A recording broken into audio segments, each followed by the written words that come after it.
I don't recommend this diet. Did you not eat? The COVID one. Oh, yeah.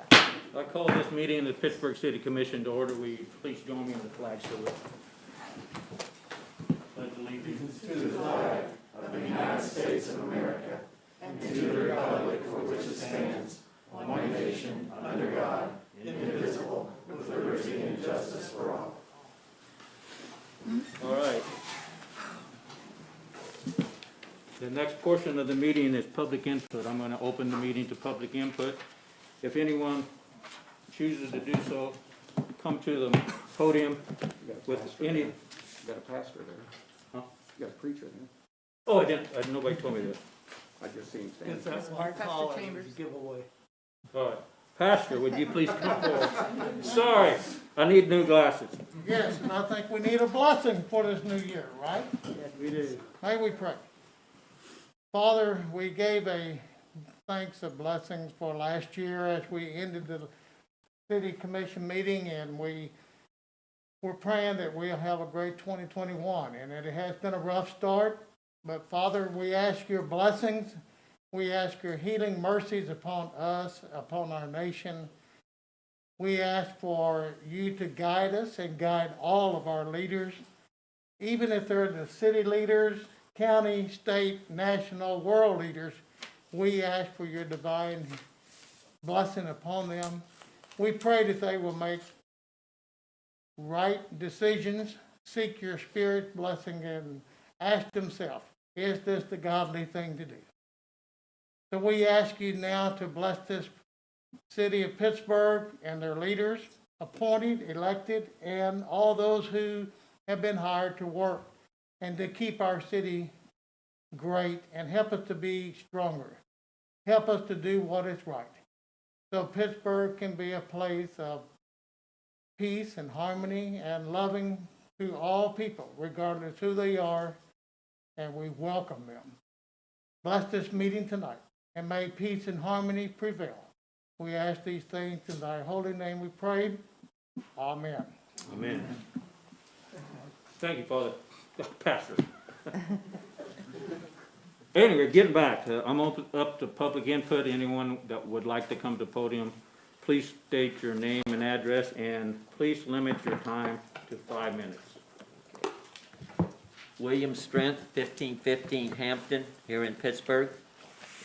I'd like to thank everybody for the opportunity to speak tonight, but citizens of Pittsburgh, mayor, commissioners, city manager, and city staff, I would like to use this time during the public input to comment on the proposed changes to Article 2 in front of the City Commission for approval tonight. There are 3 points I would like to make. The first one, this would not be streamlining the ordinance. As has been said before, it would be gutting the current ordinance. The ordinance is there to protect the citizens of Pittsburgh, both current and future, not to make it easy for a developer to avoid his responsibility to the prospective residents of their proposed developments and the current and future citizens of the city of Pittsburgh. With the use of the RHID, the city, the schools, and the county forfeit their share of property tax for 15 to 25 years. Second point, before any changes are considered, additions or eliminations of the ordinance, the new Public Works Director should have the opportunity to review the current process and the enforcement of them. Third, the requested changes to Article 2 would remove from the Planning and Zoning Board and the City of Pittsburgh Commissioners the check and balance this process to protect the citizens of Pittsburgh, both current and future. A question that should be asked is, does the city staff have the adequate time to do a thorough review of the applications that are submitted prior to being presented to the P&Z board?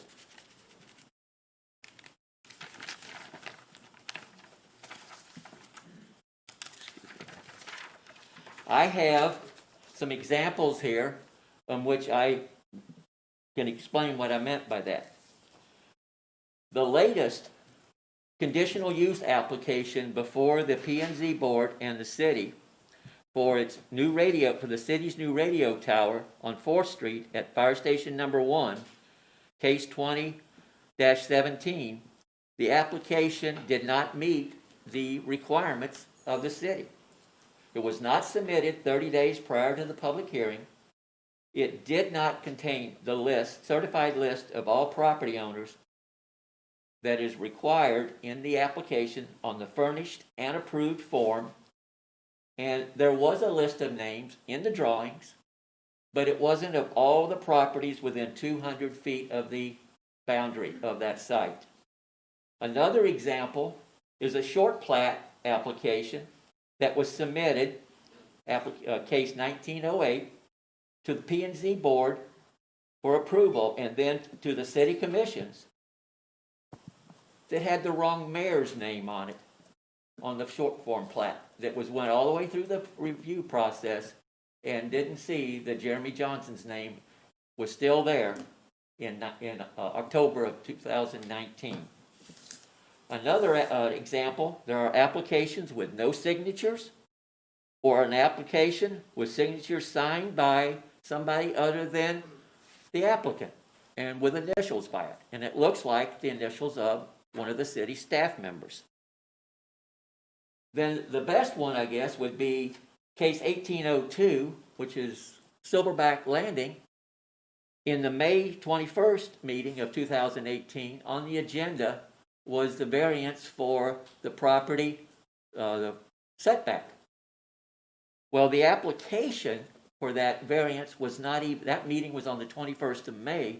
The application was not even signed until the 24th of May of 18, 3 days after the meeting in May. And again, it wasn't signed by the applicant. There was no certified list of names and other things that was wrong with it. I have many more examples of exactly what I said there, but I didn't want to go over all of them. If anybody has any questions on them, I'll be glad to share them with you. Thank you. Thank you, Bill. Is there anyone else that would like to come up and speak?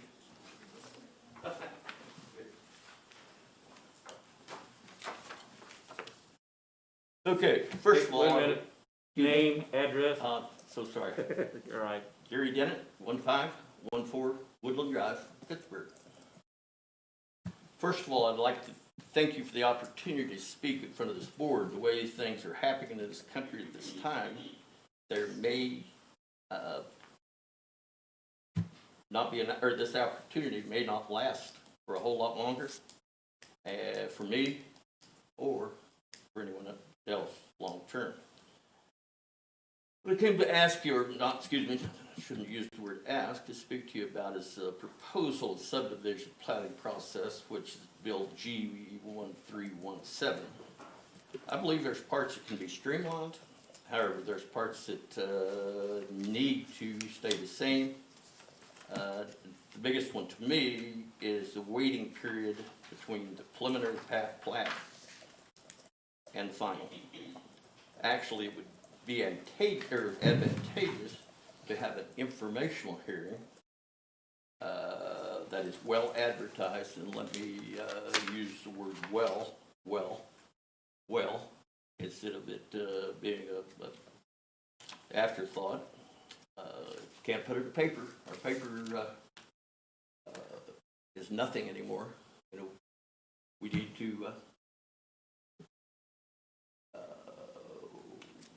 put it on soft paper and make it roll. At that point, it would have some value, but at this time it doesn't. Anyway, we could have the most, that could be some of the most advertising or the most advantageous advertising to a developer. And there's a most successful developer in Johnson County that uses this process at this time. We all see an unending controversy of a recent local housing development. That probably the controversy won't end soon. But if this step had been in in process and been completed, the controversy could possibly have been eliminated or at least lessened. Granted, the process will take an extra 30 to 60 days for the development to get started. When you consider the minimum life cycle of a home, and according to NAHB, that's 60 years to 100 years. Consider that 720 months to 1,200 months is life expectancy. 1 or 2 more months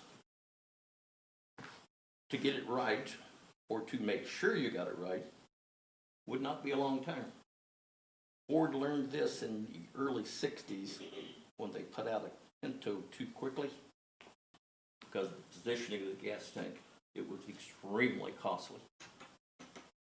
I hope you give this bill hard thought. You're working for the citizens, and I know that you know this. I'm not adding anything. Of Pittsburgh, for the betterment of Pittsburgh. Pittsburgh's been here since 1876, and hopefully it will be here until way past 2076. Builders and developers will come and go, but Pittsburgh will still be here. Thank you. Gary, I got a question for you. Yes. You've developed property in the past, and you went through the process of final and preliminary plots, I Yes. take it. Did you ever have an issue, or how did it work for you? Was there both of them done at the same time, or was it, No. was there a waiting? There was a waiting time, and quite honestly, when I came to the final, I found my head on a post. But we worked through it, made the people happy eventually, and turned out to be a very good development with a lot of good friends and a lot of good people living there.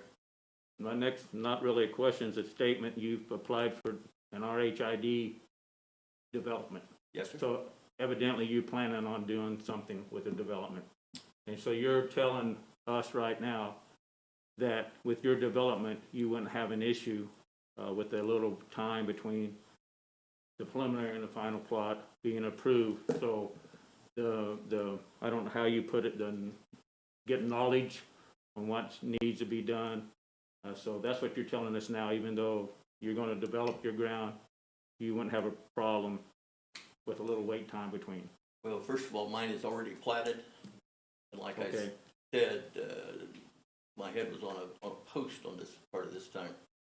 But if I were going to do something different with the plat, I would hope to have an informational, I don't know what you want to call it, but invite people in the neighborhood in and say, what do you want different? Kind of like a town hall meeting or something you're talking about. But it needs to be controlled, and it needs to be not a gripe session. Yes. Right, thank you. Mayor Mansell, I would like for us to be consistent, no disrespect to Mr. Dennett, but we either need to not engage at public comments or we need to decide to engage. It's not fair to other people who've come forward and maybe wanted to talk to us and we didn't allow it. I appreciate your comments, Dawn, and I understand your concerns. And that was your decision as mayor. That was all of our decisions. No, we never voted on that. Okay. Never voted on So are it. you asking us to Nope, reconsider? Now I'm going to do what I think's right as mayor, as you did. So I'm going to allow a 5-minute time at the podium. You give them 3 minutes, and I will expect if there's some questions that could be asked for clarification, I plan on doing that. Okay. And as well as other commissioners also. Thank you. Does anyone else want to speak in public input?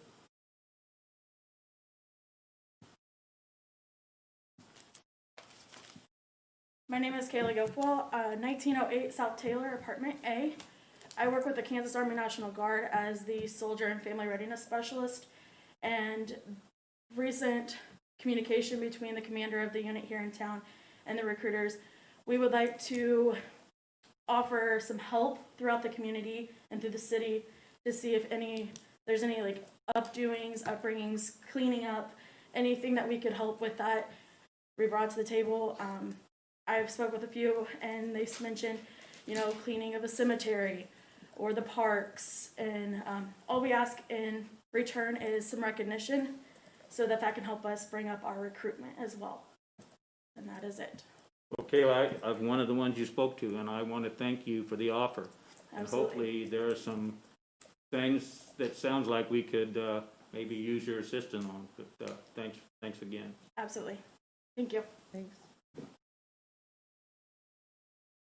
Is there anyone else that would like to speak to public input? Seeing none, I'm going to close the public input portion of the meeting. And before we move into the next section of the meeting, I'd like to make a statement. The city employees, I feel like I owe them some clarification. According to the City of Pittsburgh ordinance number S-1076, Section 3, City Manager Authority, the city manager is hereby empowered to employ qualified persons to fill any department head position at an annual salary at no more than the maximum amount allowed herein, and to employ qualified persons to fill any position other than the department head on an annual salary, or called any position other department head, on an annual salary or hourly wage at no more than the maximum amount allowed herein. Employee salaries and wages may be increased by the city manager at a reasonable interval until the maximum amount is reached, as may be allowed, paid from time to time. The city manager is further empowered to allow salary and incentive payments to addition to staff base salary ranges, amounts contained herein as authorized by the City Commission, for which such items, fire department, first responder, and EMT certifications, public works license operator certifications, and police education special assignment duties, provided that such incentive payments do not increase employee pay more than 5% above the maximum amount shown. And here's my response to the Section 3 of this ordinance, so employees will understand where I'm at. I believe this section of the salary ordinance is detrimental to the morale of good, hardworking employees of the city. It doesn't make for good policy to allow one person to have all the authority with no accountability to anyone on who and when is to receive raises. A city manager should only be able to recommend to the City Commission any changes to the salary schedule beyond the annual pay increases. The City Commission should be the final authority on any increases to be made in regard to their fiscal responsibility for the budget. I have never stated I was against salary increases nor raises due to promotions, educational opportunities, or other certifications. In the commission meeting on December 15, 2020, the HR manager, Michelle DeCray, seemed to imply that my statements about the salary ordinance meant I was against raises. That never was stated by me. Those were her words. I am against certain employees receiving thousands of dollars in raises during the year that other employees do not have available to them. This is what is creating low morale for employees. I agree that we are losing good employees to other cities or the private sector due to our current wages. As mayor, I will always promise to stand for transparency. As a former city employee, I know what it's like to serve the public, and we must look for ways to encourage and value all city employees. Thank you. Thanks for your patience.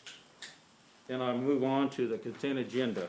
Are there any items to be removed from the consent agenda? I'm having trouble hearing you. What is, Well, I don't what know does why. Siri want to remove? All right. I had one F. F? All right. Are there any others? E. Who? E is in Edward. E, all right. So, excluding E and F, is there a motion to approve the consent agenda? So moved. Second. So it's been moved and second. Roll call vote? Brooks, Yes. Fields, Yes. McNay, Yes. Wenzel, Yes. O'Brien. Yes. All right, I'm gonna read all the consent agenda, I forgot to do that, so people at home might understand what we're having here. Consent agenda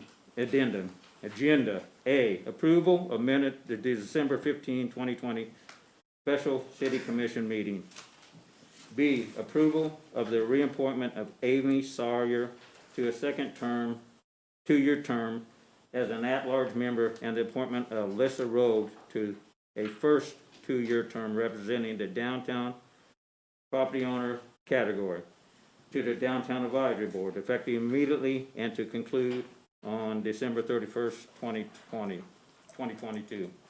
C, approval of staff recommendation to enter into a contract in the amount of $4,860.32 with S&H Management LLC for fire service outside the city limits to property located 2106 West 4th Street, and authorize the mayor to sign the contract on behalf of the city. Item D, approval of resolution number 1241, declaring and describing the corporate limits and boundary lines of the city of Pittsburgh, Crawford County, Kansas, and to authorize the mayor to sign the resolution on behalf of the city. Item G, approval of appropriation ordinance for the period ending January 12, 2021, subject to release of HUD expenditures when funds are available. Going to item E, I believe that was you. That's me. Sure. Hi, Cameron. Then may I read it off what it is? Sure. Item E, approval of staff recommendation to enter into an engineering service agreement with Oceland Inc. of Pittsburgh in amount not to exceed $41,500, in which Oceland Inc. will perform the design work for a Kansas Department of Transportation City Connecting Link Improvement Program, KDOT Clip Surface Preservation Project on Broadway from 2nd to 11th and on 4th Street from Broadway to Pine. Did they bid it? No, they're one of our on-call engineering service providers. Okay, so is 300,000 the maximum? Do you think it'll cost 300,000 to do the whole project? It's gonna cost more than 300,000. Yeah. 300,000's, the matching grant that we got from KDOT. Okay, We'd asked to do, that Broadway part in 2 phases. One was 2nd to 5th, the next one was 5th up to 11th. They only awarded one of those 2 applications. And looking at the need and the inconvenience, we're proposing to go ahead and build that or do that work all at the same time, so it's only one impact to the downtown area. so is it similar to when we paved from Centennial in, where Matt said it cost X amount of dollars per block to pave all the way this way, or is it? What's being proposed in this is they're going to design a mill and overlay project, Olson is, and they're also going to do a traffic study to evaluate our lane setup downtown. There's been some questions whether a 3-lane cross-section might be better through that, but with those short blocks, we want to make sure that we get it right, because however we stripe it's probably the way it's going to be until the next time we do the mill and overlay. Sure.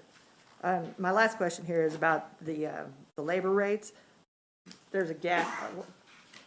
Why is the gap range, like, say for a principal, 118 to 381? Just seems like there's a lot of difference between them instead of a set rate. Is that just because of who would be doing it and their? Right, their level of expertise and their experience in it. And so Okay. if you have someone that's just got hired in green, you're not going to get the same rate that someone that can, has been doing it for 30+ years. Okay, thank you.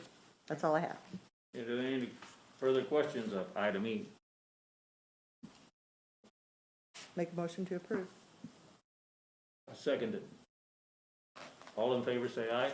Aye. All opposed, same sign. Passed. Item D. Approval. F. F is in Frank. Oh, F.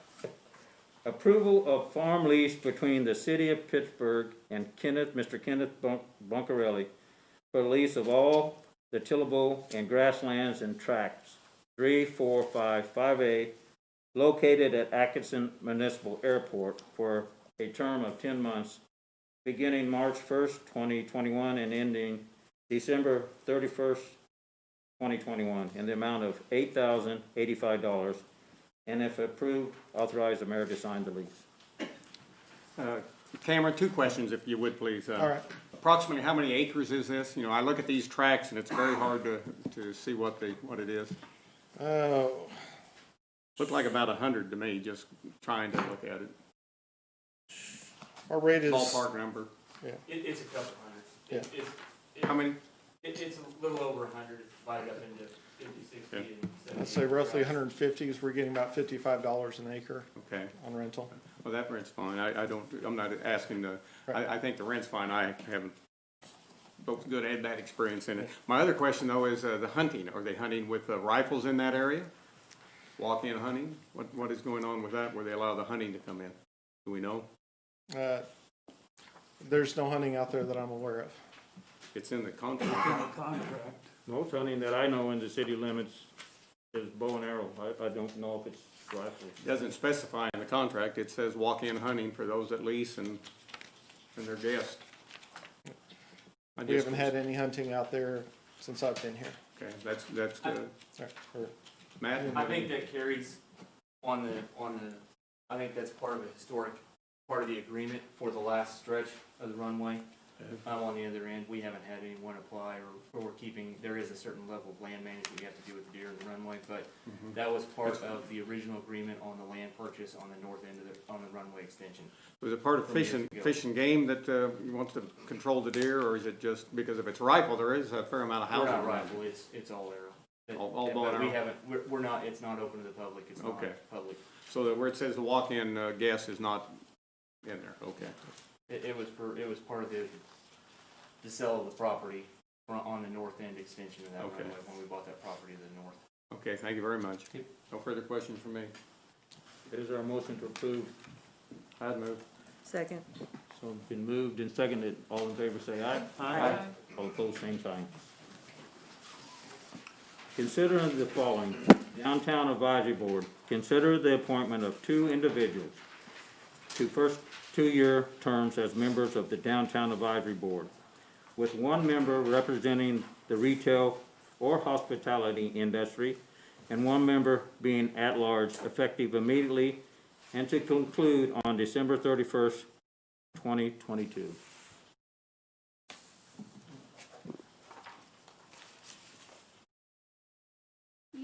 We had 4 open positions on the Downtown Advisory Board. Under the consent agenda, you confirmed 2. One was a very specified term where we only had 1 applicant, and one was a reappointment of an applicant that's already served a 2-year term. I think there's one person here to speak as to why they'd like to be on the board, and then I can answer any questions that you may have after that.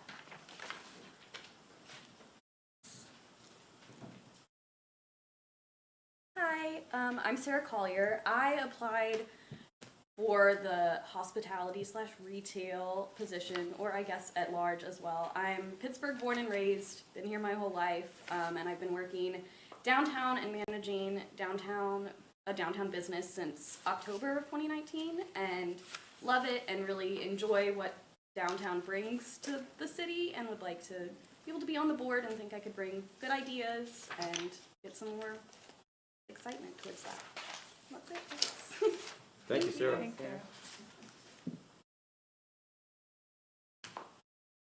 Seeing no more, or no one else here to talk, does anyone have questions for Britton? Guess we go ahead and vote.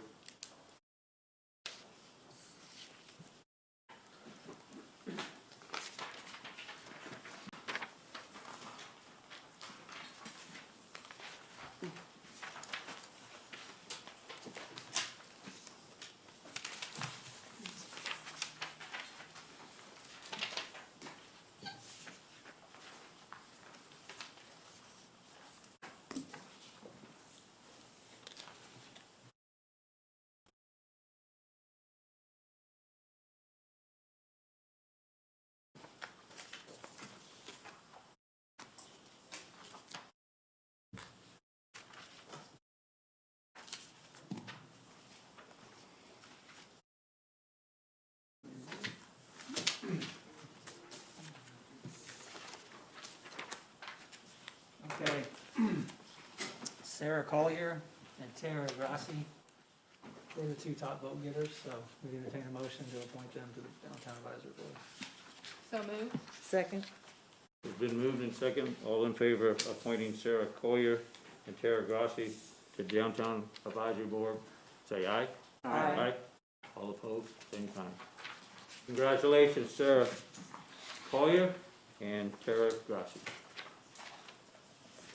Consider following item B, resolution 1242. Consider adopting resolution number 1242, determining that the city is considering establishing a rural housing incentive district within the city and adopting a plan for the development of housing and public facilities in such proposed district, establishing the date and time of a public hearing on such matter, and providing for the giving of notice of such public hearings. Villas at Creekside, Phase 1, Rural Housing Incentive District. Hello, Mayor, Commissioners, good to see you guys, been a while. Before we consider the resolution, I want to just give a bit of a background of the project. We have been working with 3P Development Group for, as Philip and I were just discussing, right at a year now on bringing a 55 and up community to the city of Pittsburgh. That is a big need that I see that we have here. It's been a hot topic for those that have contacted me about what we need to see in housing in Pittsburgh. And today, before we consider the resolution, Philip Lewis, who is a partner in 3P Development, is going to just run through a bit of a presentation here and answer any questions that you may have.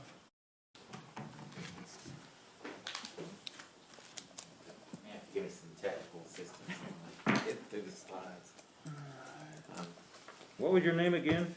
My name is Philip Lewis. I'm one of the partners in the development. I'm also on a consulting engineering firm in Little Rock, Arkansas area, civil and structural. So we're also design group on the development. So I want to say it's good to be here. I've made multiple trips up here over the last nearly year. It's hard to believe it's been a year. And we're really excited. Pittsburgh has been great. Everybody we've met with so far, I've met a few of you folks. First time I came, but most of you I have not met. And I want to say, and I'm not just saying this, we've already worked out a lot of the details of the actual engineering design stuff, but your staff has been phenomenal. We do stuff. I have projects going. I was in Lincoln, Nebraska last week taking a new Camping World dealership through the city of Lincoln, Cheyenne, Wyoming, regionally around Arkansas. I've done stuff as far away as the Philippines. But I've told them this back last year when one of our large money backer folks came up. They've been exceptional. They've gone out of their way to help us, and not in any bad way. I deal with a lot of cities around the country. And you guys are exceptional. Y'all have got a lot of stuff in place that is good for developers, and it's pro-growth, and I think that's a big thing. I've dealt with cities before that told me clearly, Phoenix, Arizona one time, we don't want any more growth. So, you're at least a year getting a project through. So I wanted to say all that first and just give you a little bit of background on the project. How do you scroll through this? You have to help me. So again, 3P Development Group, we've done developments. We've got a few going in Arkansas right now, and looking at some stuff in Tennessee and in some other states, Texas. But at any rate, I'm Philip Lewis. Dexter Pearson's one of my partners in D.C. He's the one that found out about Pittsburgh initially and got us down here, and we're glad we came. Had a very first grade experience. We've got a lot of experience in design, construction, development. We also have two other, our not insignificant at all, major partners, which is Joe McAdams, who's someone I've done stuff with for 5 years around the country.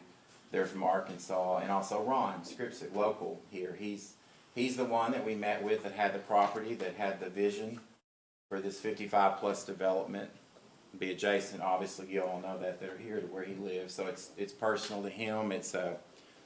He was really had a desire and expressed that to us the first time we met him for a really high quality 55-plus all-inclusive retirement community. So that's our goal, and all the way up to the college president. We met him the first time we came phenomenal gentleman, and he was the last meeting we had. He's the one that kind of sealed the deal on us coming and doing this. He expressed a great need for that.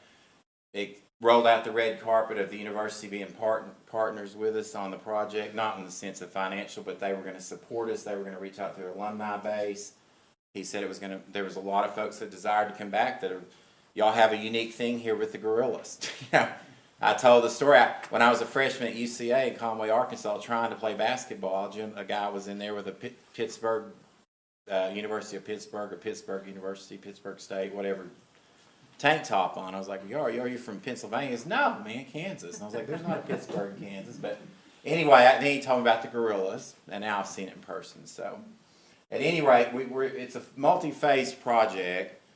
5 phases is what we have currently planned. Phase 1 would be the construction of 29, we're calling them villas or duplexes.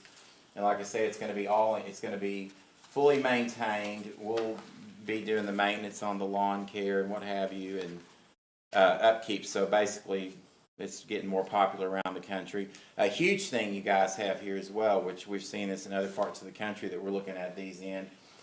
You have a huge thing with the university tied into it, because that's a big thing for folks. And I'm saying 55 plus. I just turned 55, so I don't consider myself ready to retire. But it's nice when you get to the point you can have a place where you don't have to. Your lawn care is taken care of, maintenance is taken care of. Phase 2, we have planned for an amenities building with workout facilities, a pool, etc. And I will say this about our group. We're all type A aggressive personalities. And the gentleman, Ron's got stuff going on, but Mr. Joe McAdams from Arkansas, they're not here. They came up and met with the city folks. You see nodding head. He's got stuff going all over the United States and the world. He doesn't let grass grow under his feet. If he wasn't interested, we probably wouldn't be here talking about this. So we're not here to waste your time, get something approved, and drag it out. Our goal is to get here as soon as we get approved.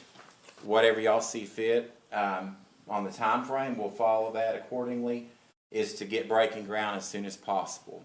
We'll also have our own integrated construction team. That's intentional. I don't want to be at the mercy of a contractor for time or money. We'll have all that under our own control. Have excellent construction group that's going to come up, that we've worked with on a bunch of stuff, that's going to come up and get it done. So just wanted to give that overview. There's several slides, but ultimately if we developed all 5 phases, and of course it's going to be how it's received. We did bring the marketing gentleman up from Dallas, a group that Mr. Joe McAdams has done these type of retirement all over the United States. He's done the marketing for them. He came up and he said slam dunk deal. He came and met with folks, reached out to over 200 people on a survey, pretty close regionally. Haven't reached out much farther. They got extremely positive response.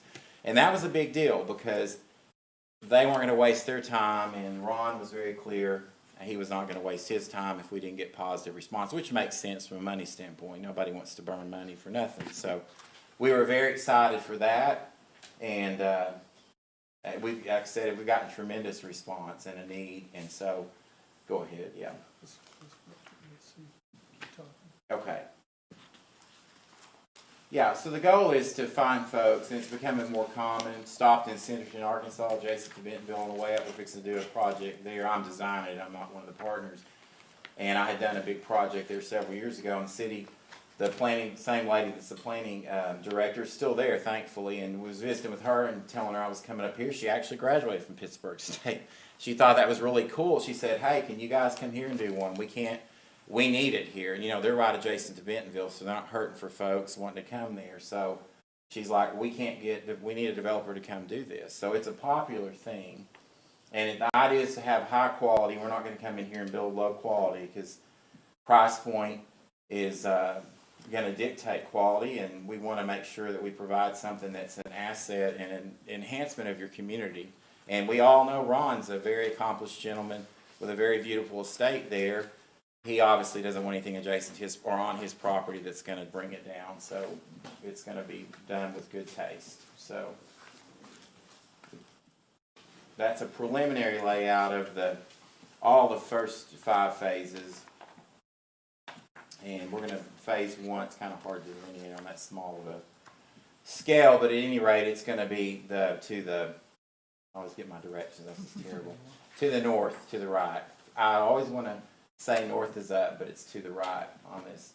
But at any rate, phase one will come in on that end, and we'll be bringing an access road in through the 10-acre that's zoned commercial adjacent to 4th Street, and accessing the first, like I said, 29 units of the phase one.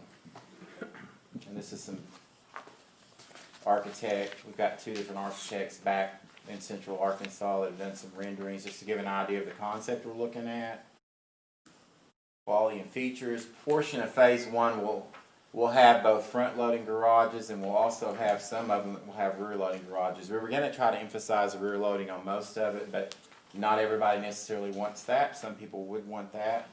So we're going to integrate both within what we're doing. So just an idea of the interior finishes and quality appliances, quality finishes. That's a little bit of background on the response that when we provided packets to all the commissioners.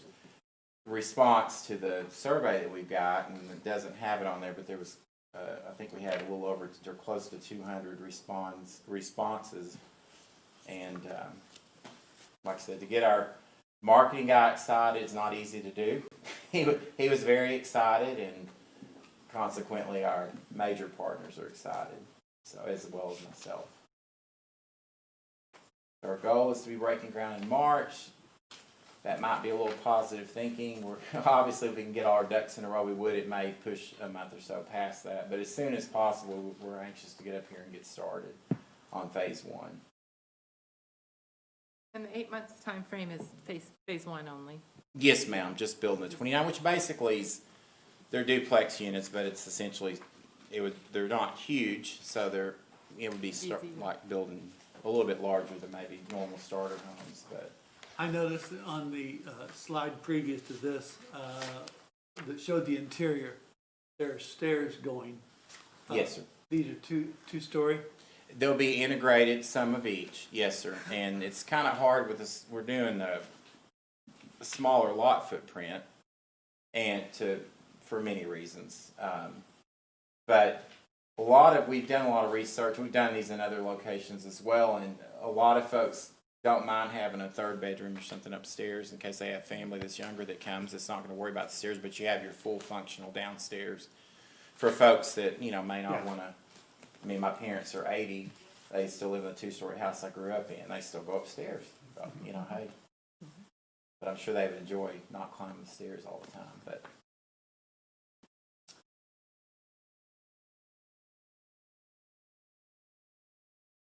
yes, and I want to go back to that a second. And Dexter put this together, my partner in D.C., and he is right. That first point, we can't overemphasize that. I mean, we've called, gotten text, Quentin and all the folks here, questions, trying to put stuff together, all hours, weekends, it's been great. If we needed to come up and have a meeting, or I was close by and I wanted to run up here and go over something, everybody, man, they got everybody together and it was great. And I do appreciate that.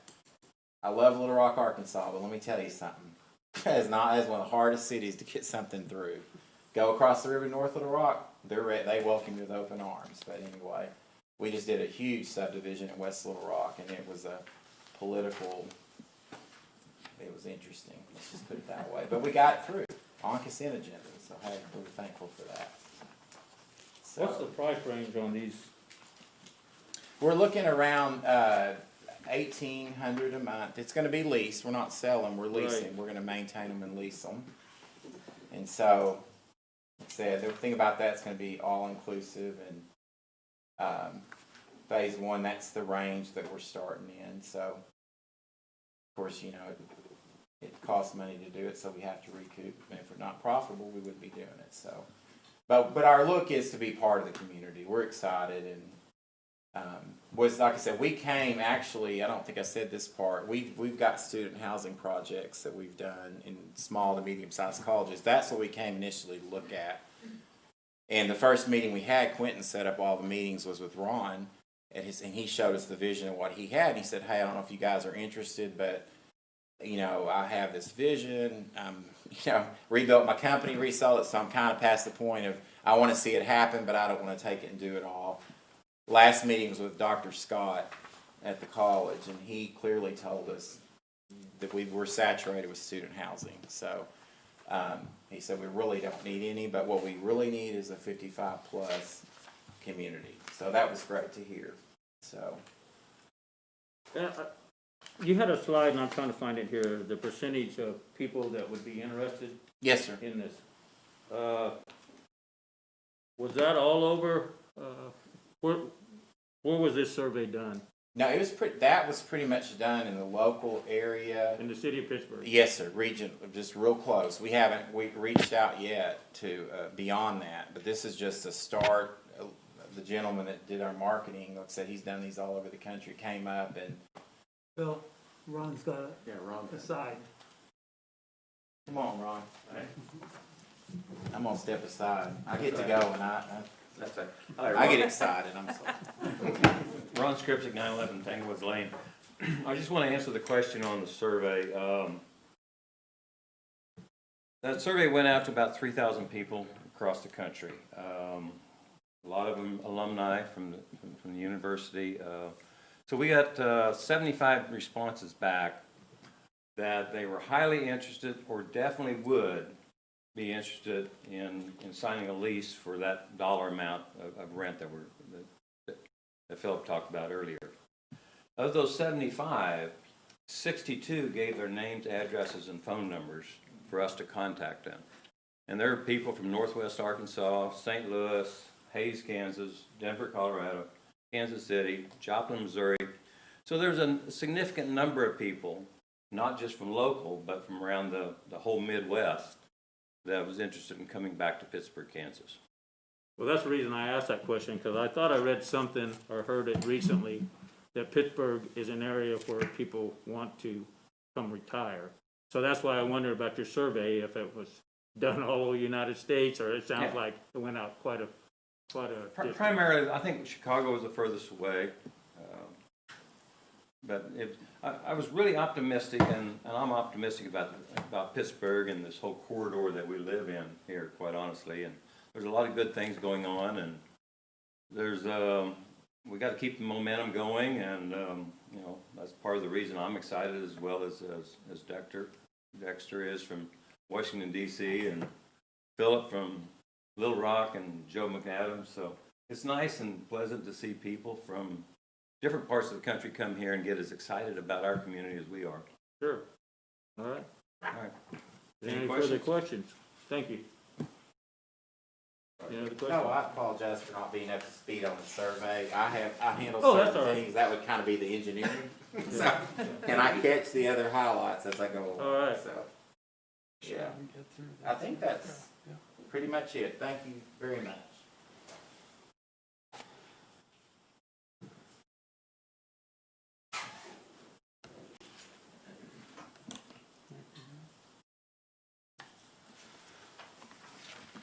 Okay, and there's Garth Herman.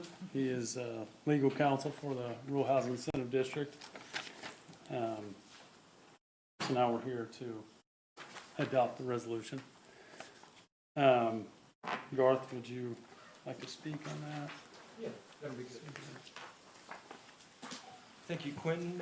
As he mentioned, Garth Herman with Gilmore & Bell, the city's bond counsel, and we've also been hired to work with the city on the city's behalf with regards to these rural housing incentive districts in their formation and creation. So I'm up here, I'm going to briefly go over the RHID kind of process, it's been a little while since I've been up here. I thought that might be helpful. And then specifically, the next three agenda items in essence are all kind of rolled into one. So basically B, C, and then D. B is the resolution itself, and then assuming that is approved, the approval of that will also then authorize the city to enter into C and D, those two agreements that are all related to the Villas of Creekside Phase 1. So I'll try to be brief. I know sometimes that's probably a little hard if anybody's listened to me speak before, but just kind of big picture, talking about rural housing incentive districts. I know the city has done a handful of those and has a few more in process. Basically, for everybody's benefit, the Rural Housing Incentive District is a Kansas state law program that is an incentive to basically help foster and develop housing in some of the more rural areas throughout the state. Pittsburgh is ideally located for that. It has to be within a county that's not above a certain size and a city that is also not larger than a certain size. Pittsburgh falls squarely within those requirements. How it works is that there is a defined area or set of areas in the city that the city has already taken action to declare as eligible areas. That within these areas throughout the city of Pittsburgh, there can be created these rural housing incentive districts. And so you've already been through the process, and then you've actually done a couple additional steps to amend that process to actually declare a few more areas eligible to kind of help broaden the scope of that. Within those eligible areas, then the next step, and that's kind of where these resolutions come in, is then usually at the request of the developer, and most likely the landowner then. Basically, they're asking for the city within one of those eligible areas to define a specific district within that eligible area to create a new rural housing incentive district. Once that district is created, in essence, the value and the property taxes that are levied and collected from that value in that defined area, those are basically frozen. And so then in essence, all of the property taxes that are collected on that value up to that base level, those are still distributed to the city, the county, the school district as if they were before. So basically, all of the taxing jurisdictions are held harmless and still get the same amount of revenue while the district is in place as they did before. Any of the development of that district, though, that creates additional value above and beyond that base level, the taxes that are collected on that incremental value, that value above the base, those go back into a special fund that's held by the city. And basically, those incremental property tax revenues then can be used to pay for or reimburse costs that were used to help develop that property. Now, not all of the costs are eligible to be reimbursed from that RHID revenue. Only certain types of costs. We're lawyers, so we're not real flowery with our language. We call those eligible costs. It's kind of right there in the name. And usually what they relate to are infrastructure improvements, classic street, sewer, water. You can do street lighting, landscaping, basically the things necessary to make that neighborhood or that community functional and part of the city.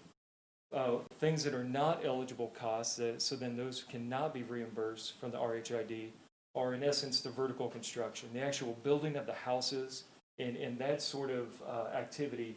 Those are not eligible for the RHID reimbursement, but the public infrastructure is. And so that's kind of how the system works, how the program works. The RHID can be in place for up to 25 years. It's not required to go the full 25 years, but it can be in place for up to 25 years. Basically, at the end of either the 25 years or when all of the project costs have been paid, then at that point, the RHID will dissolve.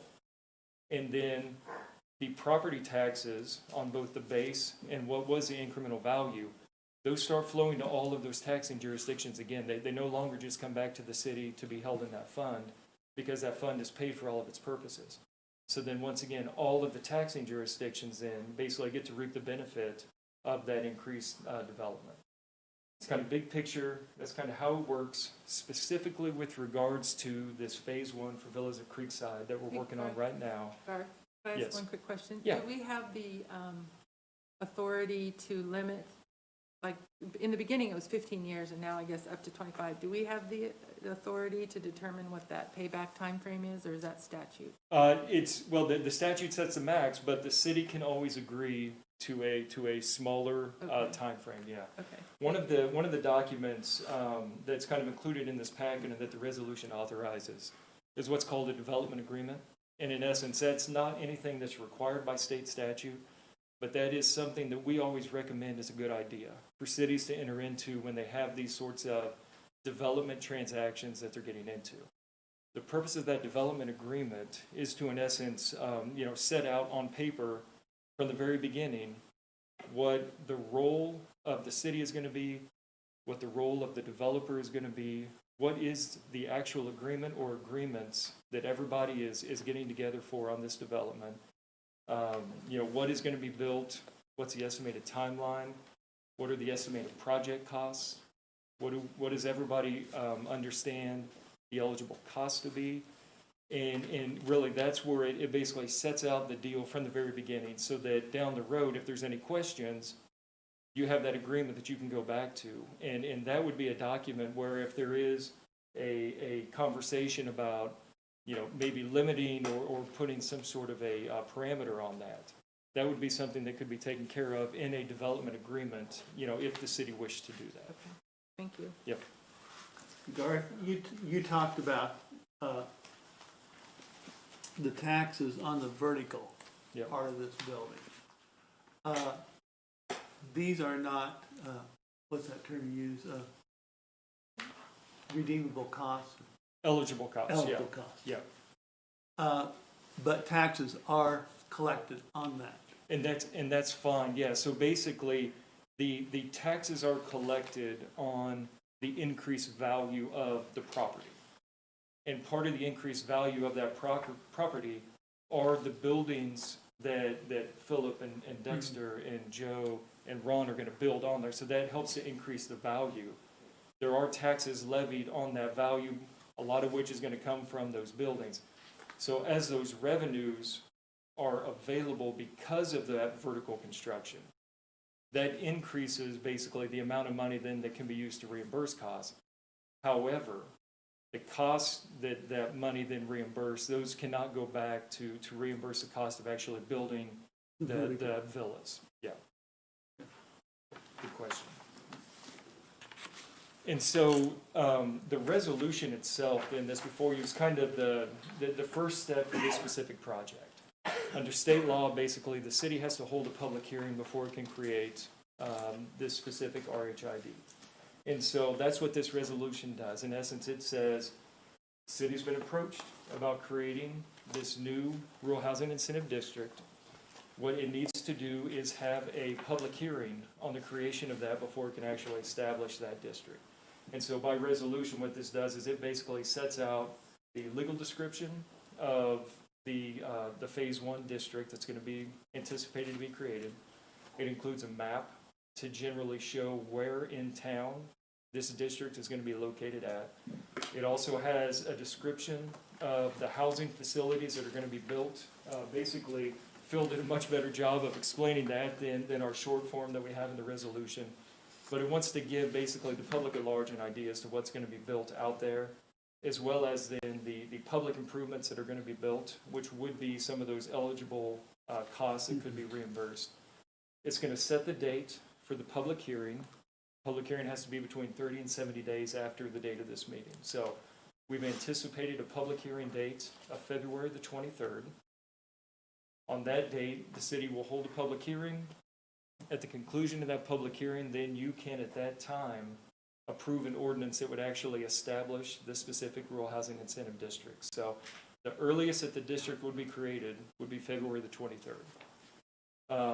This resolution also then will basically be published at least 1 to 2 weeks ahead of that public hearing date. Once again, help provide notice to the community and to all basically the property owners and taxpayers out there.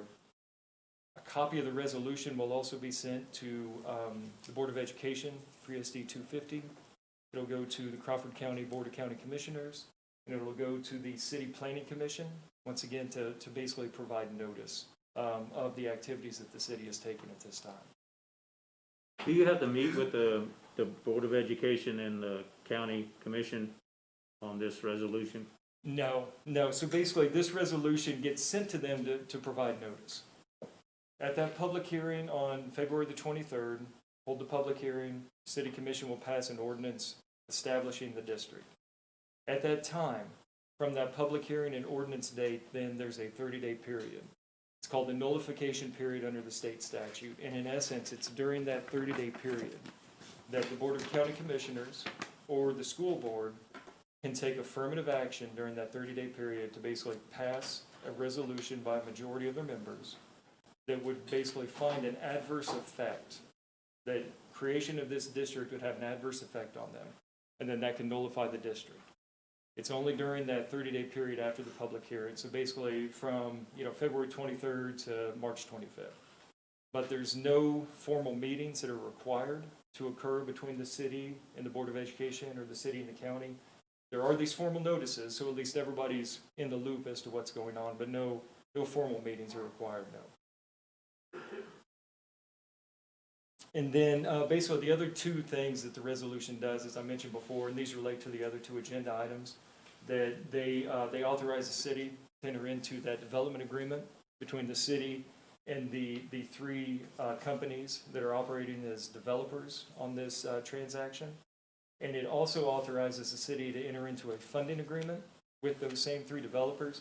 The funding agreement, kind of like we've done on some of these other RHIDs, is an agreement where basically the developers agree to provide a specific sum of money to the city in advance to help offset the city's costs, so that with regards to, the mailing costs and the publication costs and legal fees and that sort of thing, since the city is doing this at the request of the developers, this way it's something to help protect the city, that the city's not just going to be out of pocket for those costs in case something happens with the development. So that's in essence what this resolution does. Are there any other questions at this time? You've done a great job of explaining this. Yeah, Thank you. every time you come. Again, one more time. So with no further questions, what we need to do is entertain a motion to pass this resolution, number 1242. Moved by Patrick, second by Larry. All in favor? Aye. Aye. Aye. All opposed, same sign. Resolution passed. Thank you all very much. Thank you, Garth. Good job, Garth. Item C, development agreement, Villas at Creekside, Phase 1 Rural Housing Incentive District. Consider entering into a development agreement between the City of Pittsburgh, 3P Development Group LLC, JMAC, QOZ Business 2 LLC, and the Villas at Creekside LLC. For the Villas at Creekside, Phase 1 Rural Housing Incentive District, RHID. Go ahead. Yeah, I was just saying, as Garth had stated, that is part of the resolution there. So we do need to have a motion to approve this? Yes. Yes. So, Quentin, is this document significantly different than the previous, other RHID? This is pretty much a template, Yeah. except for the developer. I mean, this is kind of standard. Yep. That we voted on before. It's standard development agreement for RHID. It's been moved by Larry, Second. second by Patrick. All in favor? Aye. Aye. Say aye. Aye. All opposed, same sign. Motion passed. Item D, funding agreement. Villas at Creekside, Phase 1 Rural Housing Incentive District, RHID. Consider approval of funding agreement between the City of Pittsburgh, 3P Development Group LLC, JMAC, QOZ Business 2 LLC, and the Villas at Creekside LLC in regard to the Villas at Creekside, Phase 1 Rural Housing Incentive District. Yeah, and this is the funding agreement between the city of Pittsburgh and the developer for all costs associated with creating the district. Is there a motion to approve? So moved. And moved by Patrick, I'll second it. All in favor, say aye. Aye. Aye. All opposed, same sign. Thank you. Motion carries. Thank you. Moving to ordinance E, ordinance number G 1371. Consider approval of ordinance number G 1317. Consider approval of ordinance number G 1317, amending sections 2-102, 2-103, 2-104, and 2-105 of the Pittsburgh City Code to update and streamline the uniform procedures and plating requirements for subdivisions, including the pre-plat conference, preliminary plat, final plat, and short form plat. All right, thank you, Mayor. This was the item that was tabled at the last meeting. I did have a chance to meet with Commissioner Brooks, and we went through this line by line and answer all of her questions. Free to answer any other questions that the board may have. So, you know, there's been a lot of talk about the preliminary and the final, that this ordinance gives us the option to approve those at the same time, but that is not, if it is deemed appropriate to do the preliminary and then the final later, that option is there too. It's not one or the other. It's depending on the situation. Yeah, correct. The board already had the right to do that. What was asked of us was to go back, take a look at trying to make it more explicit in the ordinance that it was allowable, and that's what was done. At any point in time, both the Planning Commission or the governing body of this board can decide to approve or not approve either the preliminary or the final plats for anything that's brought forward. Again, it's always at the request of the developer, and they have to make that case to this group and to the Planning Commission that it's a benefit to move forward in that manner. So could you walk us through what a pre-planning conference, that process, what that would look like and how extensive it may be before the documents are presented to planning and zoning? For the pre-platting, a lot of that is so that you don't have someone just drop off a load of development plans the day that things are due. It's so that staff has an understanding of kind of what's to be expected, has a chance to make sure that we've met with the developer, they kind of know what needs to be done. If we see any issues or any concerns, we can raise them there versus doing that first go around in between that and the Planning Commission.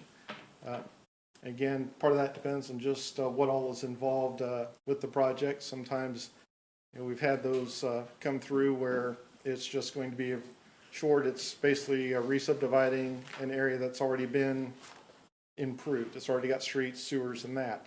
There's not going to be a whole lot of improvement necessary there, so a lot of the other discussion items about, you know, where you're going to put your utilities, how you're going to do the streets, that's already been handled. So that can be a much more short and concise meeting where it's kind of like, hey, I'm going to go in there, I'm going to be putting in these 5 duplexes where you once had a huge lot, or, you know, it used to be single family, tighter in, we're spreading it out, and we're doing X or Y. And kind of helps us understand that. And if we see any concerns, we can also express them to them so they have a chance to address them before the Planning Commission. So we've had a couple instances where we've approved a subdivision preliminary and final at the same meeting. Correct. Have there been any significant changes that had to be made after those were approved because of due diligence or something that should have been anticipated? No, there's not been.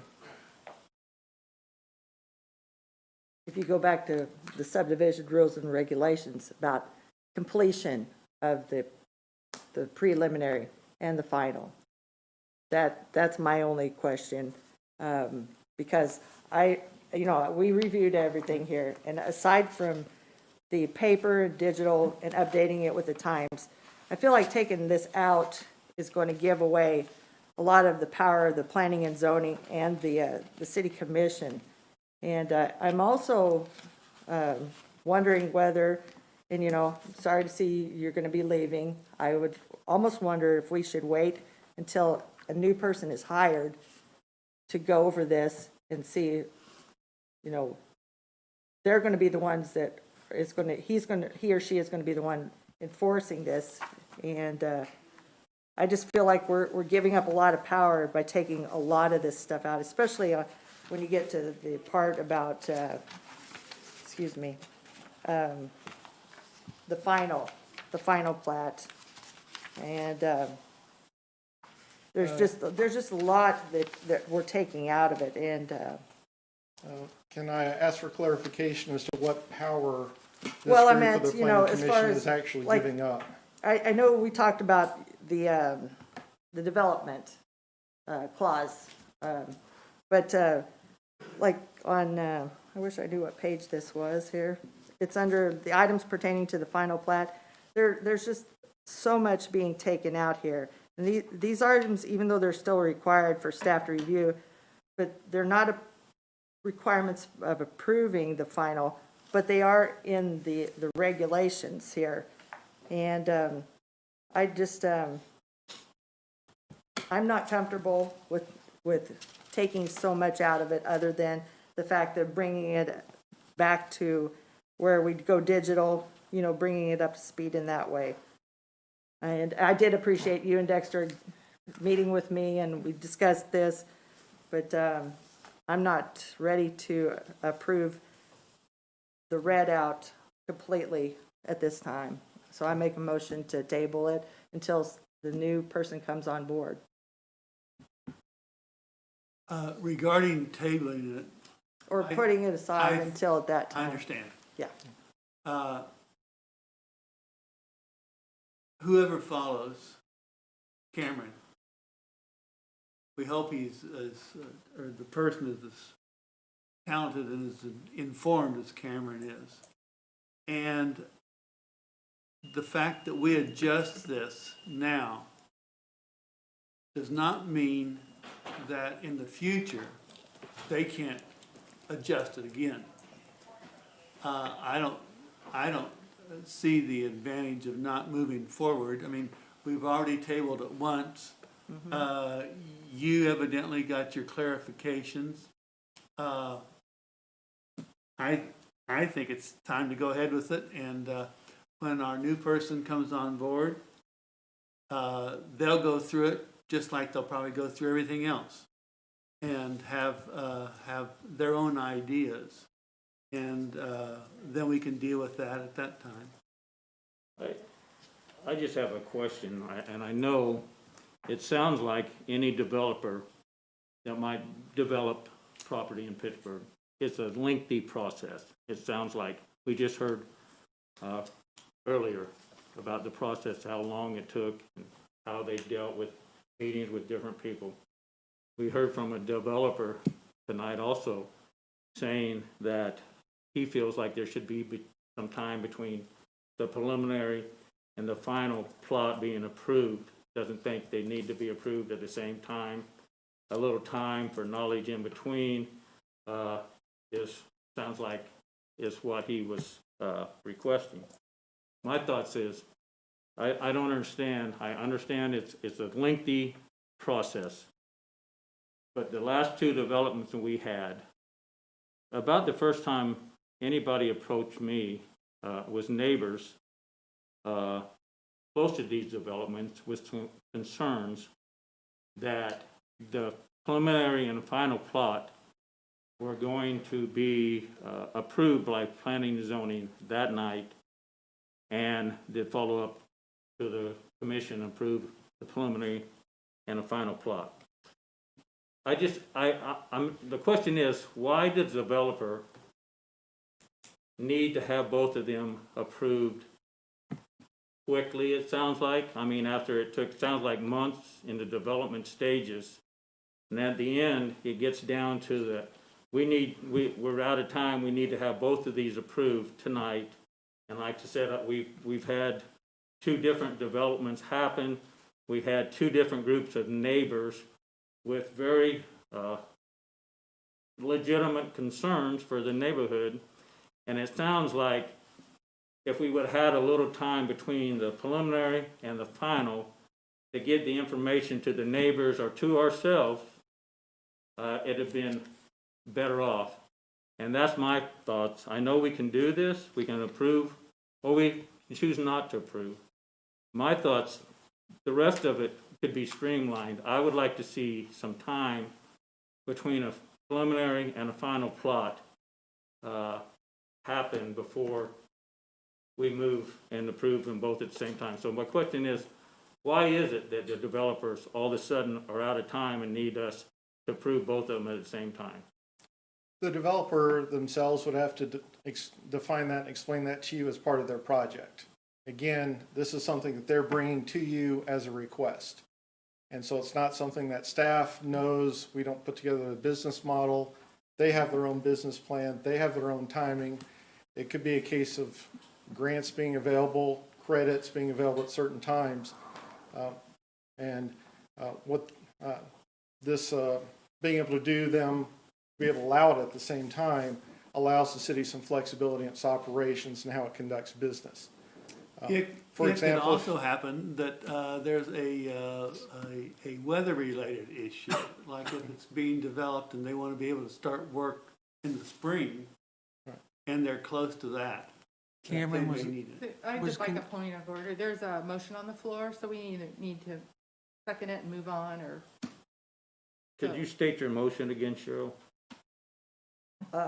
I'd like to wait until the next person comes on board that is going to take Cameron's position, because I feel like we're cutting too much out. In my opinion, we're cutting too much out, because in the past, these were the rules and regulations, and we did not abide completely by the rules and regulations that were already in place. Because in the past, I had asked for information from your department, thank you for giving me that information, where I requested the packets for the last 3 years, applications for the last 3 years, and there is an inconsistency in the information that is needed on these applications that does not follow this. So if we're going to not follow this, and this is what was in it, and now we're cutting out all this, I don't get it. I don't understand why we're taking. really, her motion is to table, right? Kind of, to table it? I have a right to No, he was just state my asking- opinion, I thought yes. he was Said asking to that's a clarify. long motion. Okay. Yes, sir. He was asking for a motion. Yes. All right. I just wanted you to know what Okay. my thoughts were about it. And I will second her motion for discussion. And my discussion is now, well, evidently we have another developer, and I don't know what time frame he's under. But is this something that, like I said, It's not about the new one going through, because he sounds, I mean, whenever you look at what I've seen, you can tell when a developer has got his ducks in line. I've said this before. And whenever the paperwork's good, it's signed, it's stamped, the information's on there that is required by this, I have no problem with that going through. But whenever it's not, I do have, and that's why I'm speaking up, because I feel like that's why I was elected to ask questions. And I, like I said, again, I do appreciate you and Dexter getting with me, but that is just my opinion. So Cheryl, in your mind, whose responsibility is it that everything is complete even when they send the preliminary plat?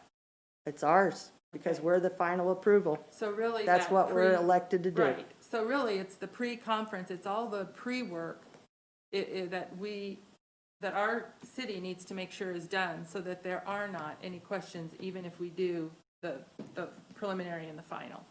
So are you comfortable, and this is a collective you, Darren, and with how we have outlined our pre-plat conference? I mean, are you comfortable with the process? And I know that we committed last time with the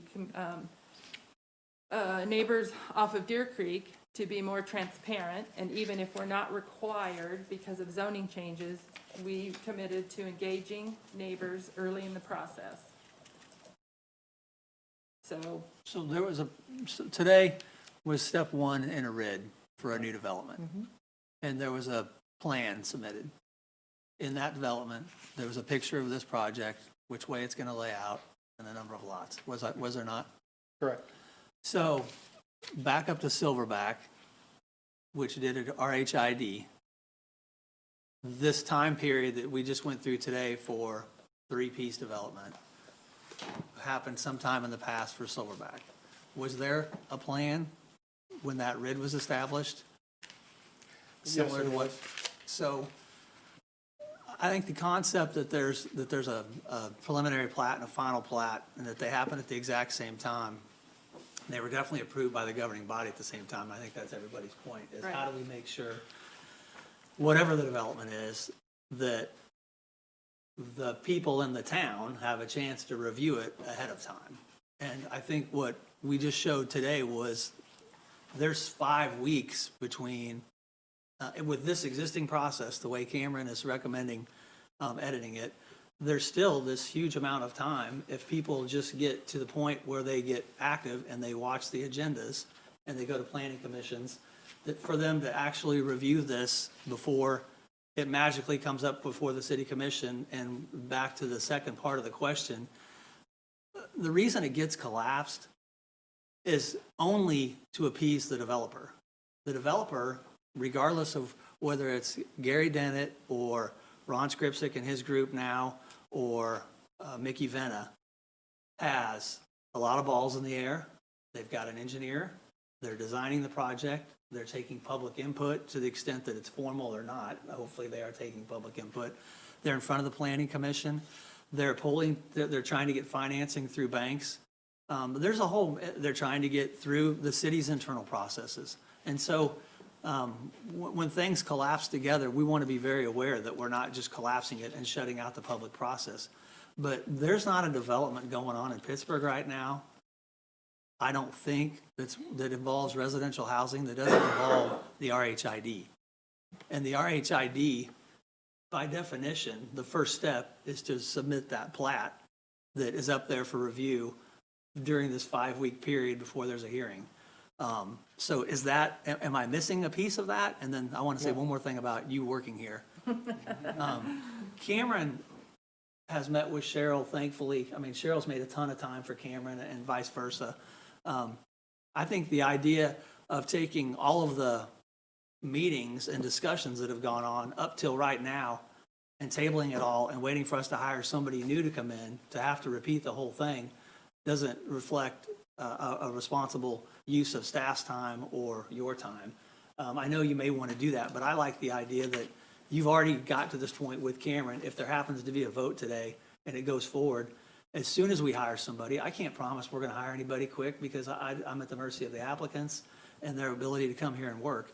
But we would definitely make this 1A and we could review this entire process with them. But I'd hate to throw out the time that you guys have already spent because Cameron's leaving at the end of the week and say, well, that's nice, but that 6 weeks doesn't really matter because Cameron's gone and we're just going to hold it. I do think you guys have come a long way.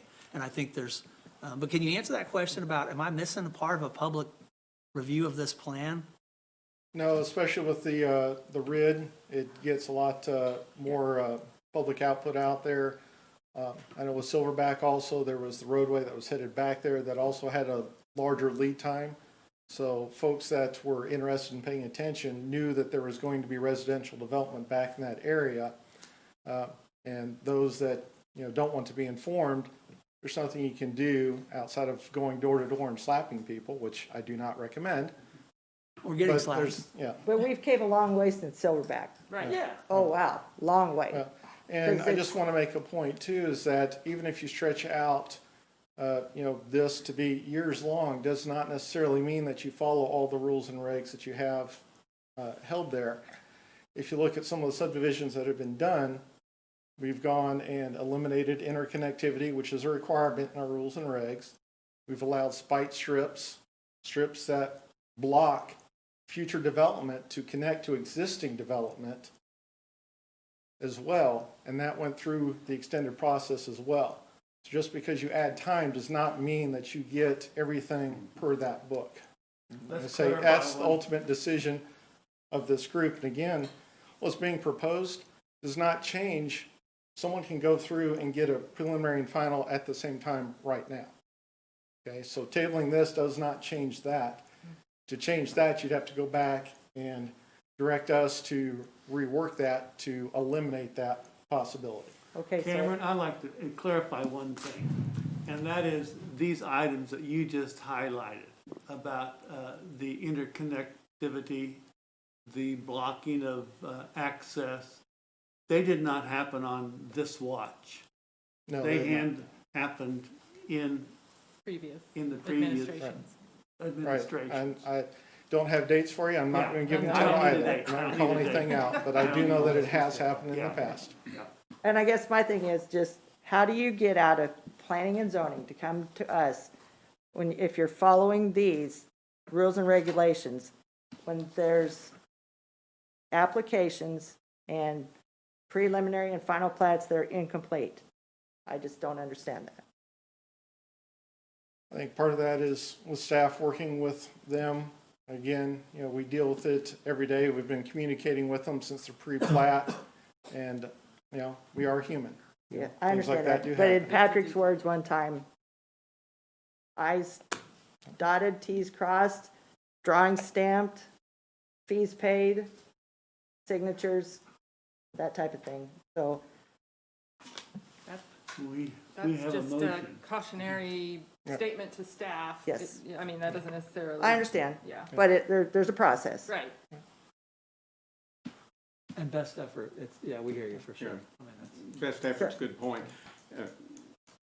In the public comments, one of the things that we were criticized for that we weren't following is when the towers went up out here by the fire station. We didn't violate anything when we approved that. There was a $500,000 grant money that became available in a very, very short time for USD 250. And it was a real short time frame. So that was approved by the city council. Nothing was violated in that, as was indicated.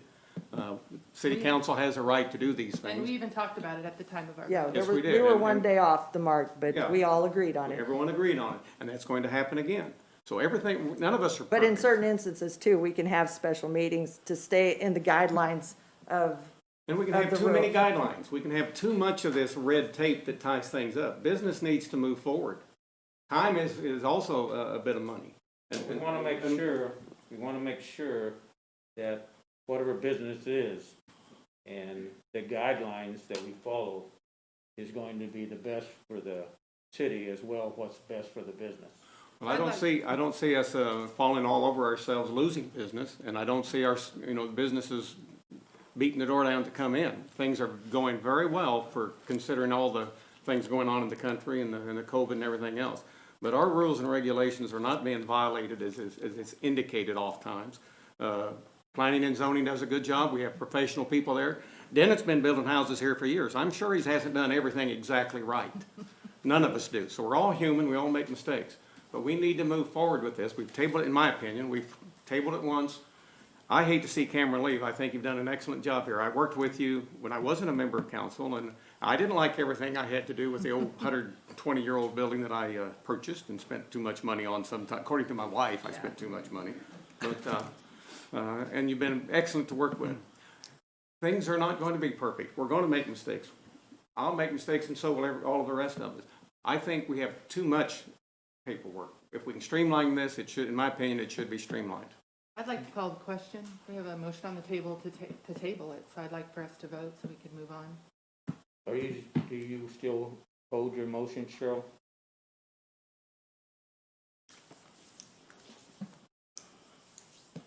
let's go ahead and vote on it. All right, there's a motion to, A motion I don't know, on on to the floor table? and seconded. I don't want to say table, then not take action on this tonight until, I think it was, until we get someone to replace Cameron. So there's a motion and a second. All in favor to not take action on this tonight, say aye. To not take action on it tonight? Aye. Oh, The table. let me put Or, all in favor of, Accepting Cheryl's motion. Yes, to table Yes. this agenda item for a later time. yeah, all in favor of tabling Cheryl's, hold on here. I'm okay with voting on it. So you're rescinding your motion? I'm gonna rescind it. I'm gonna Okay. say, I'm okay with voting on it, but we took an oath to uphold and abide by the rules and regulations that the city has. So that's my comment. I'm ready to vote on it. all right, Cheryl has rescinded her motion, I rescind my second, and let's vote on this. All in favor, say aye. Aye. You need a motion. Yeah, we need a Oh, motion. is there a motion, is there a motion to approve? I so move. Is there a second? I second. All right, we have that. Dawn has made the motion, Larry has seconded it. All in favor say aye. Aye. All opposed, same sign. And now, I'd like to respond to you, Larry, and all this red tape, and I know it's not a subdivision. We're not talking about a subdivision, but we did have a developer that wanted to develop a piece of property on West Fifth Street. And in my opinion, we didn't spend enough time vetting that developer, and because we didn't, we ended up spending a lot of money for a piece of property. We had an ordinance that says that the property owner will maintain that. We didn't follow that ordinance. Spent a lot of money buying that piece of property for this developer, and then we sold it for a way lot less. So we need to vet all the developers. All right, having said that, I'd like to comment on that as Go well. ahead, go ahead. That Fifth Street property you cannot force somebody to pay their taxes. Now, this was more than just a developer coming in. Yes, the developer didn't follow through, but you cannot force somebody to pay their taxes. And once they don't pay them for 3 years, the county's going to take them. And that was the case on the Fifth Street property. That property owner did not maintain it, and it was an unsafe situation. The bricks fell out into the street, and that can happen tomorrow. We have a lot of buildings, not a lot, we have buildings in town now that people aren't paying taxes on, as well as residences, and they're going to come back to the taxpayer, some of those, and it's going to be the cost on the citizens of Pittsburgh, because we don't have debtor's prison, and it's not coming back. So the Fifth Street property was a case of the not paying taxes, not maintaining it. It was not the developer's fault. The developer failed when he seen how bad the property was. So there's more to it than just saying that. I don't agree with that. That was other And that's reasons. okay not to That was agree, other because, reasons. because it's pure fact. I don't care what the personality is in it. It's fact that the taxes weren't paid, and when they're not paid, they're gonna come back to the city. The city is going to have to secure them to start with. You gotta keep them safe from varmints and homeless and fires and those kind of things. And the city spends money on that at taxpayers' expense, and then the city's gonna have to tear them down if nobody steps up and buys them and takes them over. And that's just simply the law. Well, I think when we can follow the ordinance, we should. And that building was falling apart for a long time. I think we should have followed the ordinance before it got in the shape it was in. Can I clarify the vote? What was the vote on? It was 4-1. 4-1, okay. So were you an A? Yes. Oh, okay. Oh, all right. 3-2, 3-2 wasn't it? then. No, I voted in favor. You voted I in thought it was favor. 4-1. Okay, 4-1. thank you. Yeah, Why'd you do that? I'll talk to you later. Okay. Where were we? G, we're Item on F. item G. Oh, F? No, we're on F. Yeah. Oh, sorry. Ordinance number G 1318. You just wish. No. Consider approval of an ordinance number G 1318, amending sections 2331 and 2332 of the Pittsburgh City Code, creating the non-discrimination ordinance prohibiting discrimination in employment, housing, and public accommodations, creating sections 2333, 2334, and 2335 to the Pittsburgh City Code. Thank you, Mayor. Good evening, Commissioners. So our 9-member Human Relations Commission had a directive from you last year to develop and propose a non-discrimination ordinance. And we spent several months passionately discussing and developing that. And in the meantime, the U.S. Supreme Court last summer came out with a ruling that provided employment-based non-discrimination protections for people in the LGBTQ community. At the same time, a few months later, the Kansas Human Relations Commission adopted the U.S. Supreme Court's ruling and extended that to include housing, public accommodations, retail stores, and educational institutions. And so with the recommendations that we propose, we would not take on an investigation role at all or punitive action against any business or anyone. We would be a source for providing appropriate state and federal government contacts so that people could file their complaints through those channels. And if there was some gray matter, we would receive those complaints for public record and work to find the appropriate state or federal agency. And with that, then, our role would be working with community partners like the university, schools, religious organizations, the chamber, to have some community conversations about non-discrimination, to develop public service announcements or education pieces about that, and to also work on an annual report that we would deliver to you. Did Henry do you have a chance to review that from a legal standpoint, or is that necessary? Yes, I've been in contact with Michelle throughout the process. Obviously, after the U.S. Supreme Court made their decision in the Bostic case, it certainly made, I guess, our jobs as city employees a lot easier. And then once the Kansas Human Rights Commission adopted that same tact, I guess, where they will investigate those areas of potential discrimination. it actually probably made this much easier and less controversial for the city of Pittsburgh. Okay, thank you. Any further questions? Nope. I move approval of ordinance number G 1318. Second. Oh, Patrick. Go ahead. Dawn has made a motion for approval, it's been seconded by Cheryl. All in favor? Aye. Aye. Aye. All opposed, same sign. Motion carried. Thank you. Thank you. Thank you. Good job, Michelle. Yeah, thank the Long task process. force, or I'm sure it was. Item G, ordinance number 1319. Consider approval of ordinance number G 1319, amending section 6-74 of the Pittsburgh City Code to remove non-residency as a disqualification for issuing of a cereal malt beverage license. Thank you, Mayor. Commissioners, this change to the city ordinance is in response to a Kansas Attorney General opinion that was issued in December, which essentially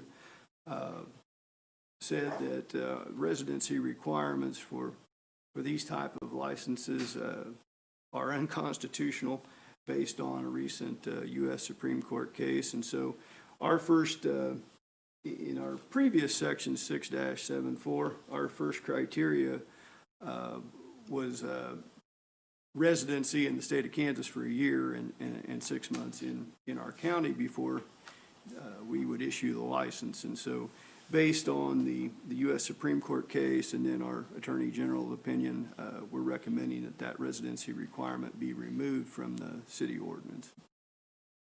Thank you, Henry. Are there any other questions? I move approval. I'll make, Patrick, move to approve ordinance number G 1319. Is there a second? Second. Larry, second.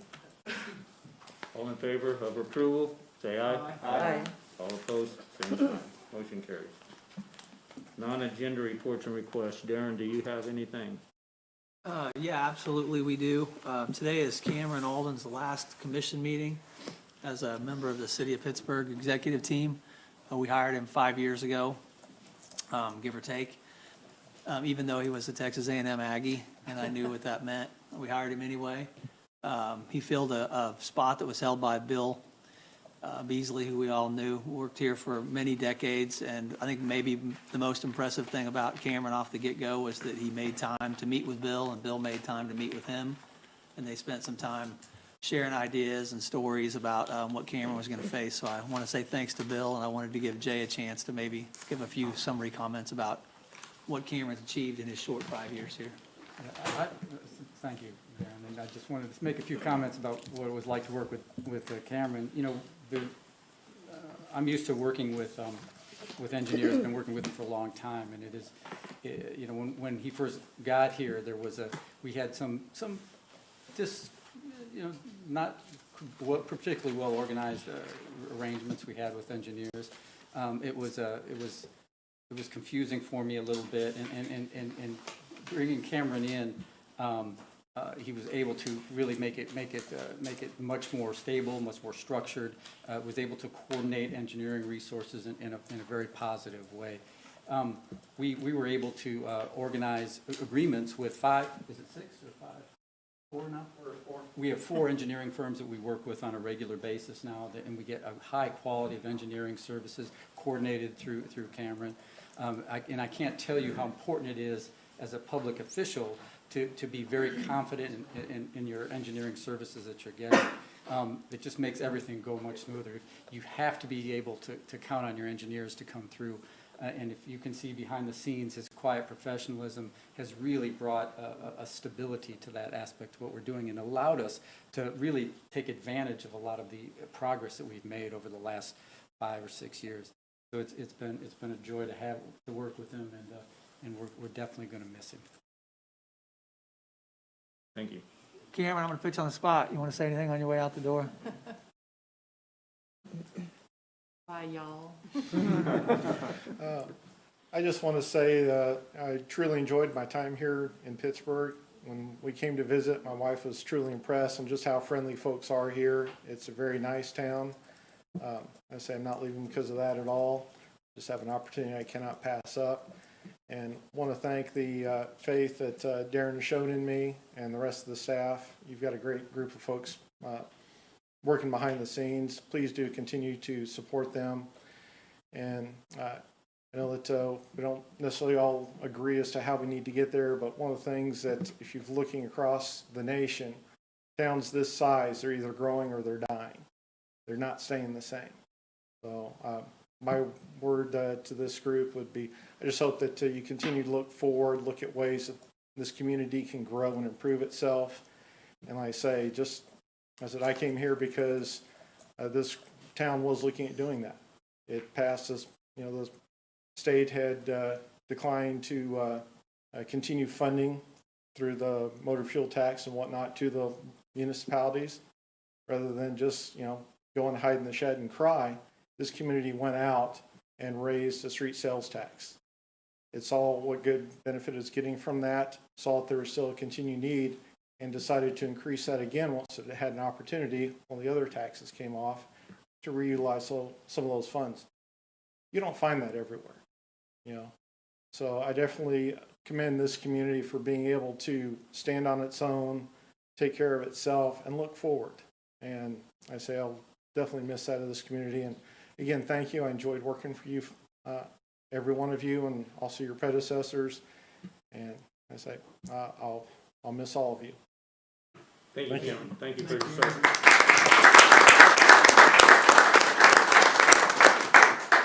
That's all we've got, Mayor. All right. An executive session.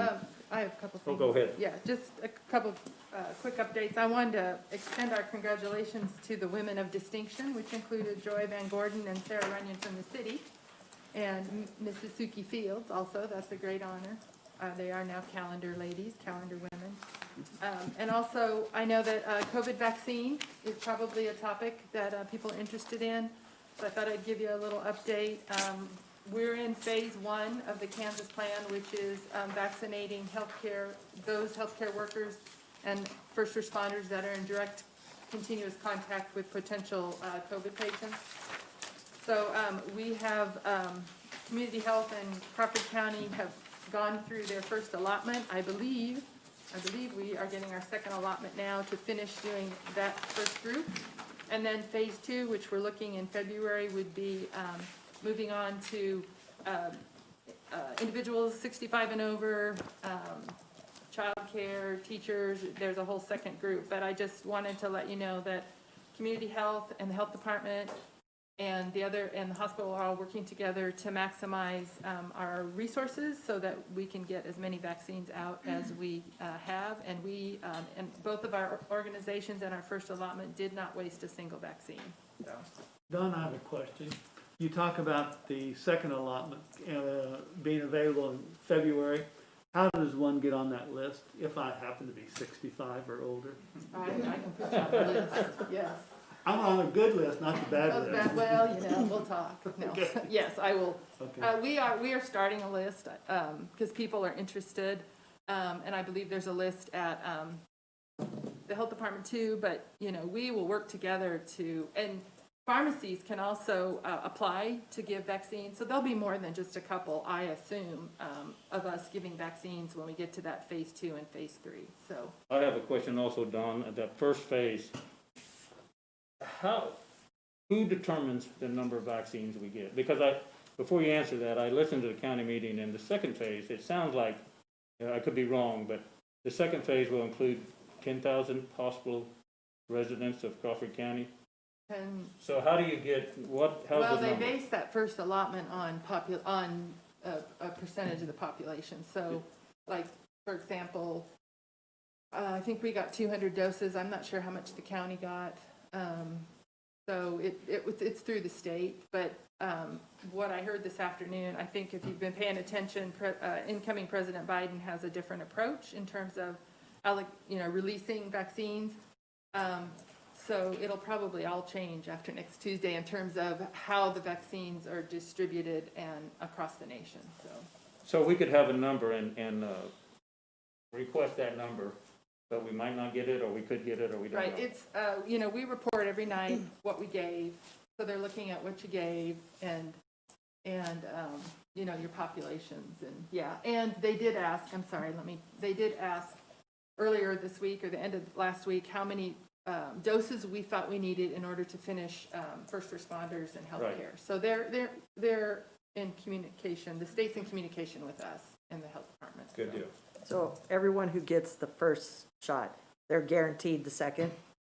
I am not in a position to say guaranteed, but yeah. Well, I mean, from what we saw in the news, you know, Yeah. when you get the first one, Right. you're So going to have this- to have a follow-up. Right, so this next allocation that we're getting is still to continue the first dose. I believe that those that have gotten the first dose, the second dose is somewhere that's gonna come. And our first shot was like December 22nd or so.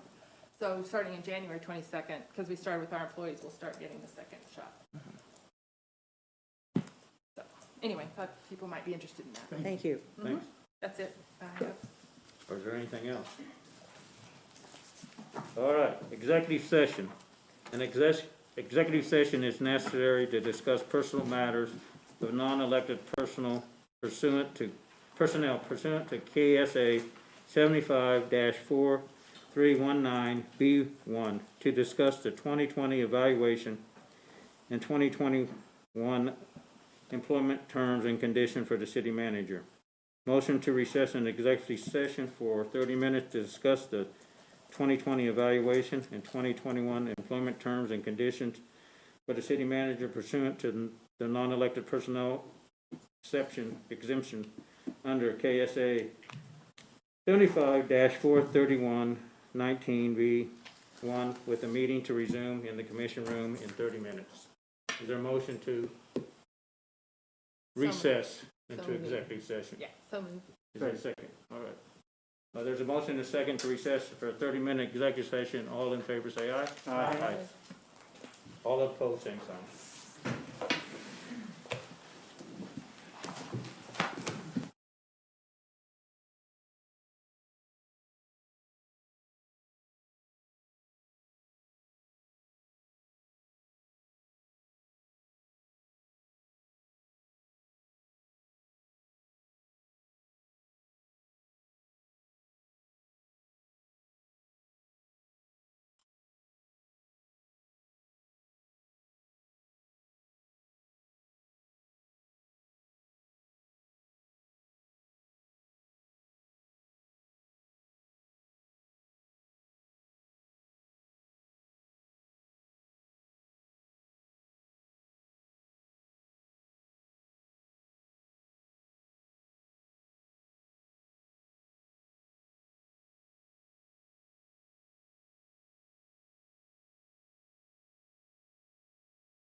It works too, it works.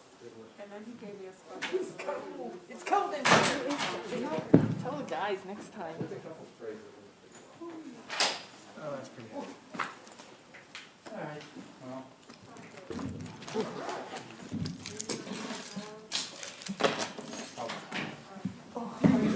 I can always All right, we're back from executive session. No decisions were made, no votes were cast. I move to adjourn. I look for a motion to adjourn. Dawn made a motion to adjourn. Patrick second. All in favor say aye. Aye. We are adjourned. Thank you. Happy New Year. Well, you're